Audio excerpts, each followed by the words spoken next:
Our stories are brilliant. We are resilient.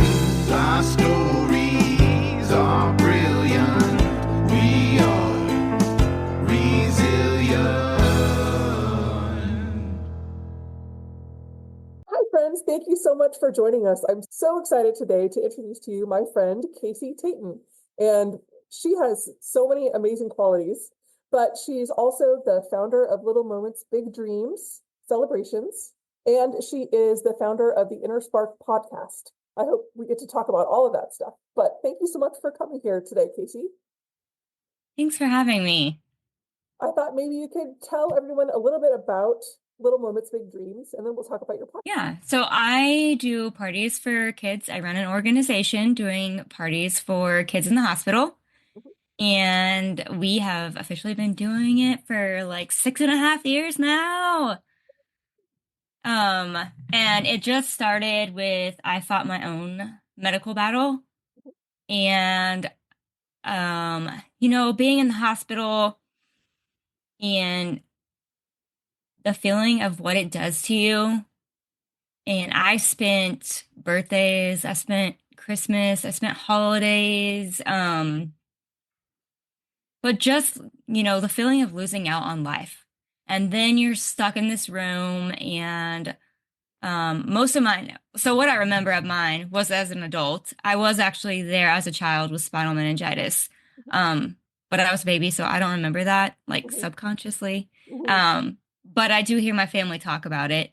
And so what I remember is when I got sick as an adult and it totally just stopped my world. And so when I started getting better and started healing, I traveled um, for my condition. I had to get an official diagnosis out of my state. So, and then I had my surgery in 2 other states. And so I was traveling a lot as well. Yeah. Wow. Eh, Yeah. And so just the feeling of being there alone and then not really having anything and just, they want you to feel good and be there, but it's such a gloomy place. Mhm. And so when I started feeling better, I was like, I don't know what my purpose in life anymore is. My condition stopped my job from working in the OR to not having a job. And so I was like, what do I do now? Like I'm healing and I don't want to lay in this bed. So I had a friend who was doing birthday parties for kids up there through a different group. And she had reached out to me and asked if I wanted to help. And I was like, well, yeah, of course. Like I was so excited. This gave me a purpose, right?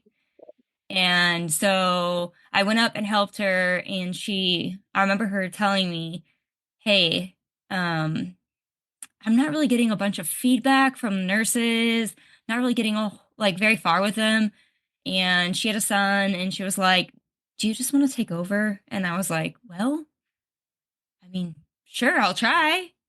And so I honestly had no idea what I was gonna do, where I was gonna start, and I made a post and I started talking to the nurses, and they were like, "Well, sure. What else do you want to do besides birthdays?" And I was like, "Oh, there's more?" Like, yeah. And so it just kind of went from there. And so I have a great group of volunteers, and now we do all kinds of parties. We do milestone parties. We have a lot of kids here who are battling cancer, or other conditions that require long periods of treatments.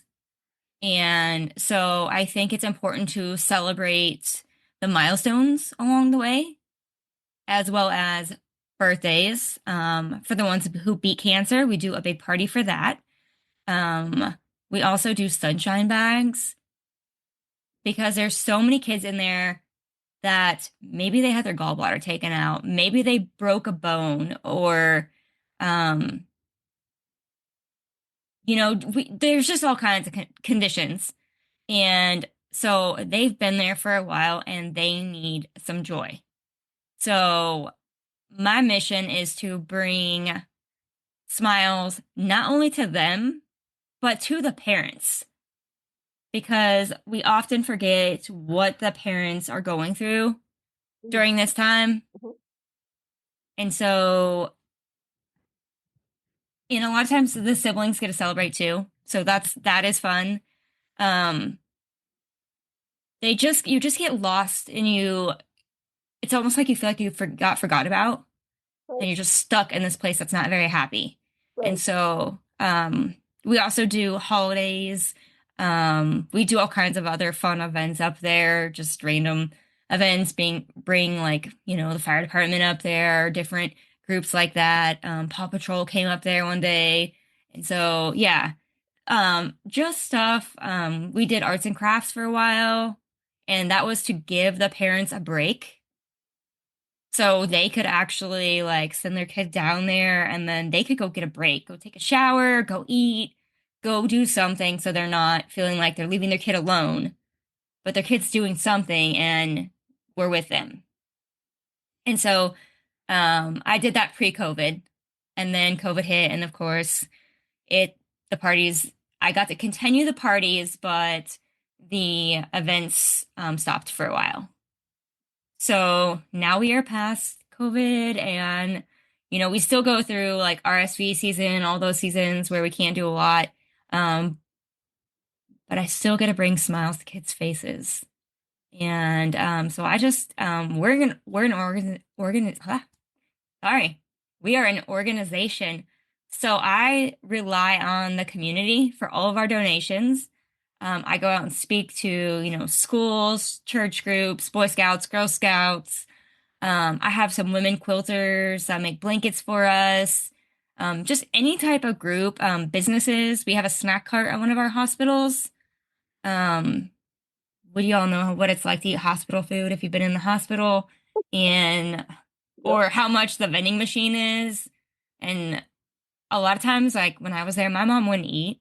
She didn't want to leave the room, and then nothing looked good. But if someone were to bring her something or bring her a cart by, she would be more willing to eat a snack or something if it was there. And so we have a lot of businesses that sponsor that. We do two hospitals. We also do kids. We have a lot of kids that travel. So if they are going to travel and we know about it, we've done like yard signs, we've done like welcome home signs. I know what it was like to travel, and so like being welcome home is a really cool thing, or just getting a gift bag before you leave to know like, um, and I want to make it a community event. I make it a community event, and so I want these kids to know that other kids are thinking about them and that we're all cheering them on. So yeah, Oh, well, first of all, the most amazing part about all of your story is that you saw a need and you filled it. You yeah, saw something that could really make a difference, and now that's your life's work. yes, it I, is. I love that. I love that you didn't focus on just the hurting part. Nobody, people are going to be in the hospital, unfortunately, kids, Right, and but you don't have to. It doesn't have to be so bad. And I just, right. oh my gosh, what an amazing thing! A really impactful thing to do. And how did you learn to like go up and speak to people? That probably took a lot of courage to go speak to businesses, let alone all of the families. Um, yeah. For a person who doesn't like to talk, and I get nervous anytime before I do an interview for a podcast, you think I would be more comfortable, but I think it's because when you're speaking from the heart, and you get to tell somebody, I as an adult was in the hospital and I know what it feels like and I want to bring joy there. So when I get to say I can relate in a way, I think it makes it easier for me to tell my story and then really connect them to what's going on. Well, I think that people respond to authenticity, and when you're speaking your truth that way, I, Yeah. I mean, it is hard. It's hard to. it's for so many people that I speak with, it's hard to talk about their experiences, especially if you've been in the hospital or searching for a diagnosis, because there's nothing more terrifying than that. And Yeah. the fact that you're using it as fuel makes it so much better that you can do that. Thanks. Oh, I just love it. So, you said you have two hospitals right now that you work with? Yeah, we have two hospitals here in Wichita that have kids in them. Mhm. I live in Kansas, so um in just our town we have two hospitals. So we do quite a few parties a week. What's your favorite kind of party to do? Do you like the birthday parties the best or celebration ones? Um, and I don't know. That's a good question. I mean, I I know we're all do, different, right? But yeah, I mean, I do love the birthday parties because I know I've gotten a lot of really good feedback on birthdays. mhm, It takes because when we do the parties, we do a gift bag. mhm, So if I try to personalize something, we do plates, napkins, banners. We try to make a personalized poster for them, um, and get something they like, get like a craft or something. So it gives them something to do. mhm, And then they also get their room decorated. And we also, if they can have cake, then we get a cake. So it takes a load off of the parents.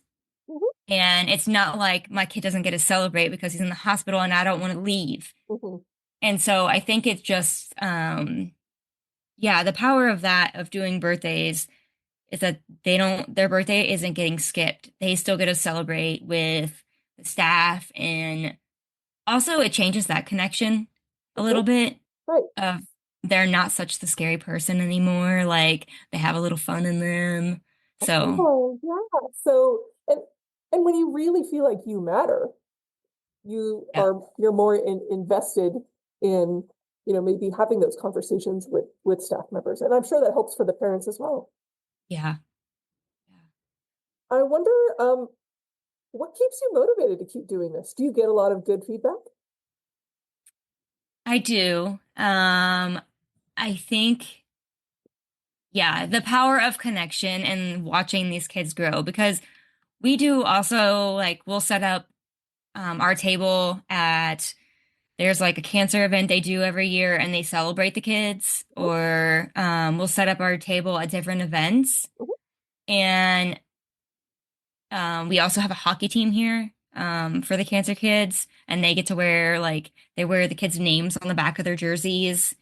And so it's just seeing these kids outside of the hospital too, the ones mhm. that can make it, Uh-huh, it just lights my heart up when uh-huh, they see you and they know who you are. And um, yeah, it's just the power of them like running up to you. It's like it's almost like you feel like you're a celebrity when it's like, oh, mhm, I just gave you a birthday, or I just brought a smile to your face on the day you were struggling. And mhm, so, but it's just the power. They remember who I am, and mhm, then they know the families know who we are, and just the good feedback we get. mhm, Um, Also a little bit of a turn on it, little bit of a sad story. mhm, Um, I when I got into this, I never thought, which is crazy because I worked in the OR prior to mhm, getting sick. mhm. So I worked in the hospital from a very young age, and we all know death happens. But when I was thinking about celebrating these kids, I didn't think about any of them dying. And so anytime I think this is not going right, or like I get frustrated or I get overwhelmed, um, I have I got to go to one of the girls' funerals. Um, the family invited me. She was actually away when she passed away, and we got to celebrate her last birthday. She was in Kansas City, and she wanted a drawing pad. And we knew that she had beat cancer and had come back, and then she was getting fighting all these other conditions, and so she loved drawing. And so um, we raised enough money to get her like an iPad. Oh, Yeah, that's probably like one of the biggest gifts. One of my volunteers did it like as a birthday fundraiser for herself. Uh, and donated it so we could send it up there for her to be able to draw. uh, Um, and so I lost two girls about the same age at in like a 2 week time frame. uh, And so I it kind of it makes you think. So the other mom, they are not from here. They travel, and we mhm, have a lot of families that travel. And when I found out her daughter passed away, she sent me this long message, and she still, every year on her daughter's birthday, she will make a post about how we celebrated her daughter's last birthday. And it's just something you take for granted because I didn't know that it was going to be her daughter's last birthday. You right. know, she had reached out. It was a Saturday, and she was like, "Hey, I'm sorry to bother you on the weekend. Do you think there's any way you could? It's my daughter's birthday. Like, I don't even know if the mom had a car here, like, so she could leave." Wow. And I knew that she said there's her friend is coming in town to surprise her, but we don't really have anything to decorate the room. And I was like, sure, and she's like, I know it's a Saturday. I'm like, it's fine. And so I went and got them pizza and a gift and cake, and I got to take it up there and just see her daughter.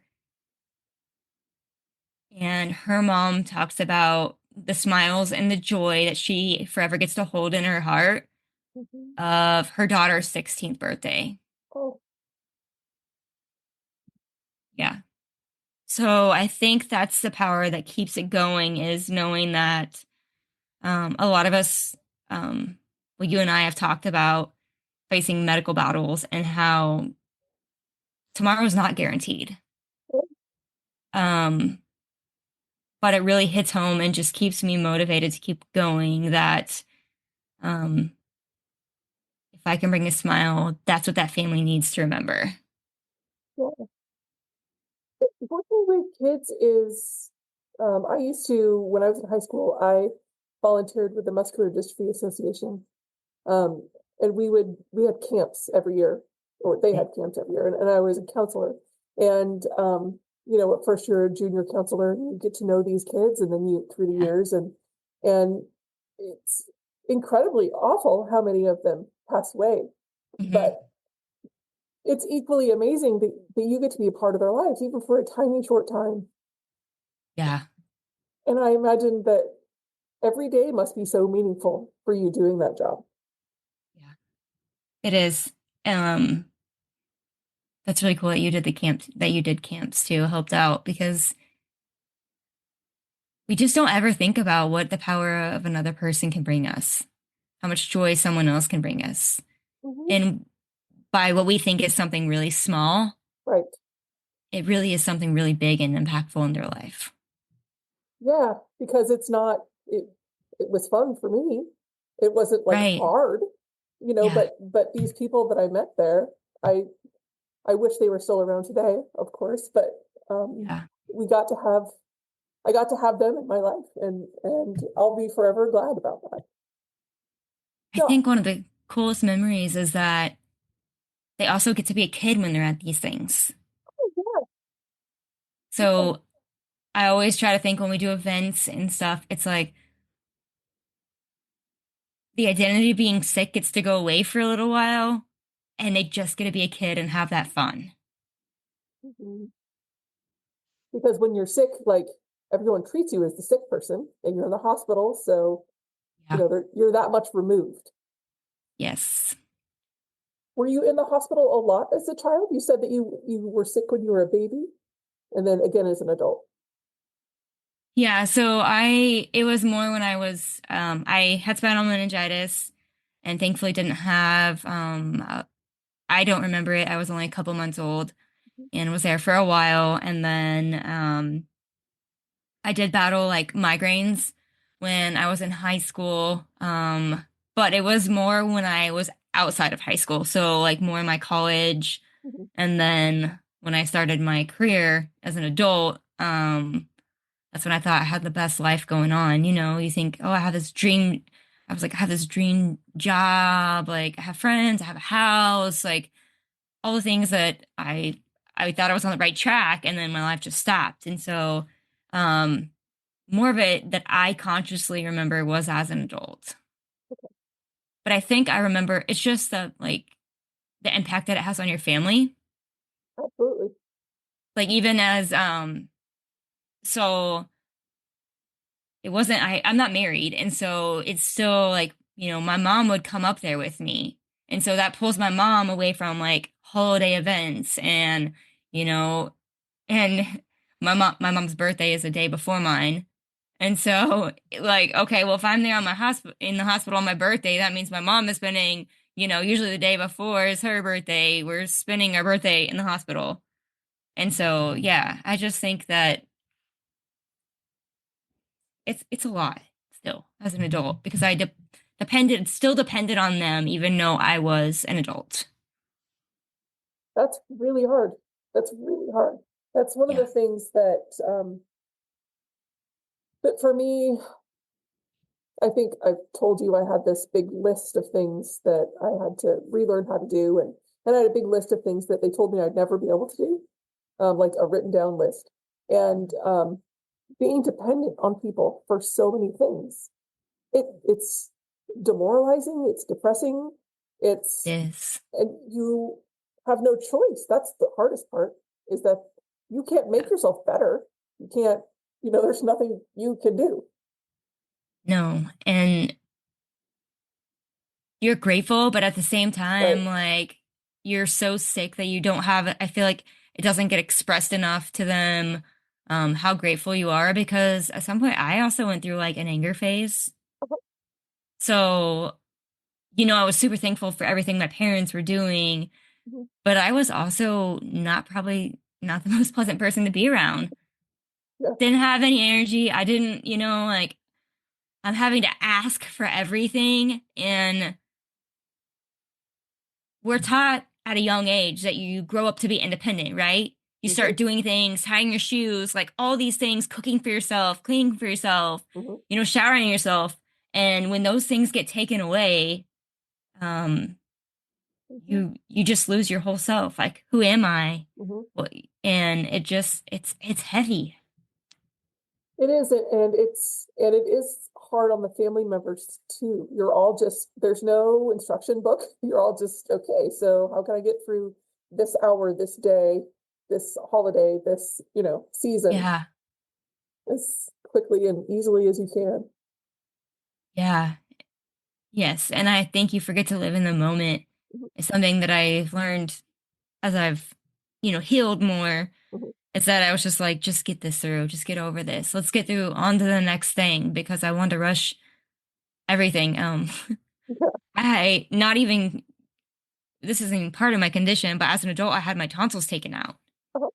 Um, well, part of it is because of my condition, but so with my condition, I don't drink a ton of water, and so they sent me home. It's an in and outpatient surgery, and I didn't, you have to drink medicine every 2 hours. So my mom like stayed down here as an adult with me, waking me up, setting alarms every 2 hours to get the medicine in me. Uh-huh. But then she would go to work during the day and I would get anxious. Like, okay, now I'm alone. Now I'm scared. I have to do this by myself. And I wasn't getting enough fluid in me. And I knew that was the one thing they said is you have to stay hydrated. Mm. And so I actually ended up back in the hospital because I couldn't get the fluids down me, even keep Oh, enough. Yeah, I have a portacath. And so um, that's how I got a lot of fluids. And so, like what some people would say a simple surgery, like having your tonsils out, wasn't simple for me. mhm. And then it was also, Thanksgiving was like 2 weeks away when I had it. And I was like, I'll be fine to eat. I'll be great. And no, Oh, I spent like I think a week and a half, 2 weeks in the hospital recovering from my tonsils. wow. Yeah. Wow. That's interesting. I've been, something weird. My conditions my autoimmune disease is exacerbated by stress. So the holidays are, I'm always in the hospital for Yeah. holidays. I'm Same. never in there for very long, but and thankfully with the new medicine that I've been on, it's been a couple of years, but it's it's interesting that holidays are so much pressure anyway. They are. Oh. So because you're a person who really seems to live every day up to the most, like you really seem to not be one of those people that disregards the privileges that they have as a person who is out of the hospital now and is able to really do all the things mostly that you want to. Are there things, do you think that now you're a person that takes more risks, or are you still kind of a safe person? I think within the last year I've grown a lot. Uh-huh. Um, because I honestly depended on nausea medicine and nausea Uh-huh. shots. Uh-huh. So thankfully my parents just, by the grace of God, I bought a house when I was young. Everybody said that's crazy that you would live two houses down from your parents. Um, I didn't know at the time I was going to get sick. Uh-huh. But I was able to Wow. keep yeah, so I was able to stay in my own home. Uh-huh. And so, I think traveling bothers me. I get Uh-huh. scared to travel without my family because, Uh-huh. I do sometimes have to take a nausea shot. And Right. so, and I don't drive after I take them because, they can make you tired, just all the things. And Right. so I recently just went on a trip with my boyfriend. And I said well, I had went last year in May, I went to Kathy Hiller's summit. That was the first time I'd flown alone and traveled alone Mhm. since I had been sick. Yeah. And so that was huge for me. And then um I went on a trip with my boyfriend. We went to Colorado for 4 days and I we can joke about it now and he'll tell you I had complete on anxiety, not only about being cold because I'm cold, it's part of my conditions. I get really Uh-huh. cold. I don't Oh. like being cold. Uh-huh. And then we were going snow skiing and I'm like, I'm a water person, I'm a sun girl, but that's his happy place. And so, um, I think I panicked about everything I could panic about. My clothes, what am I gonna do? What if it's 11-hour drive? How am I gonna spend 11 hours in a car? And, Mhm. um, but I was able to work my way through it. And I think it was really fulfilling to me to be able to do it and then go ski. Um, Oh. So yeah, I think it's just over the past year, I've really expanded myself and challenged myself to really live as far as like living in that scarcity Mhm. because I did that for so long of what if I get sick? Like if I'm driving my own car somewhere, it's a little bit different. If I get sick, like I can always call my mom, please come get me. Like, I'm 41. My parents, I think so thankful for them, my grandparents, my family. Mhm. Traveling with my family is a little bit different, but when you're with others and you don't have your car, don't have something, Mhm. um I'm having to let go of the power, like letting go of control. Mhm. So within the last year, I think I've overcome a lot to allow myself to really live like that, with letting go of things like that. Oh, that's huge. That's huge. Because it is, that's the kind of thing that nobody talks about when you're a person who has medical conditions, or even if it doesn't look like on the outside, you Right. know, I need a place where I found that I couldn't stay. We have not a huge family, but our family, sometimes travels around also. Yeah. And I can't, renting a house with someone else, absolutely not. I have to have a place to, it's almost like I'm powering down, like often I'll Yeah. take a nap, or I have to, I have, like you're saying, I'll have to have shots and I don't need people around for that, or I don't want to, Right. be sick, and nobody ever talks about how difficult those little pieces are. Yeah, and I think some of it's because on the outside, we look like normal people. Right. Right. We have some pretty I call them gnarly scars. I used to be scared to show my scars, Uh-huh. but now I try to wear them with a badge of honor. Like, yes, I've been through this, All right. but also because we look like a normal person, Mm-hmm. the expectations are like, why is she doing this? And I'm the same way. I need the peace and quiet to myself. Right. to come every day to come back to myself.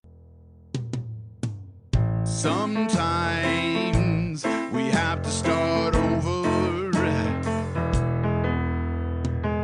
Sometimes we have to fight back. Sometimes it's all too much. Lost inside the black.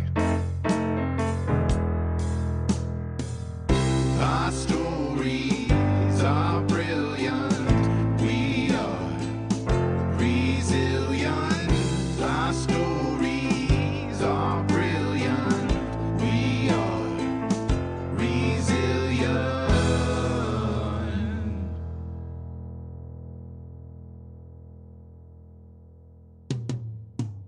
Sometimes we need to lift the voices of those who've overcome and expose the ones that made the choices to stay and fight, not run. Our story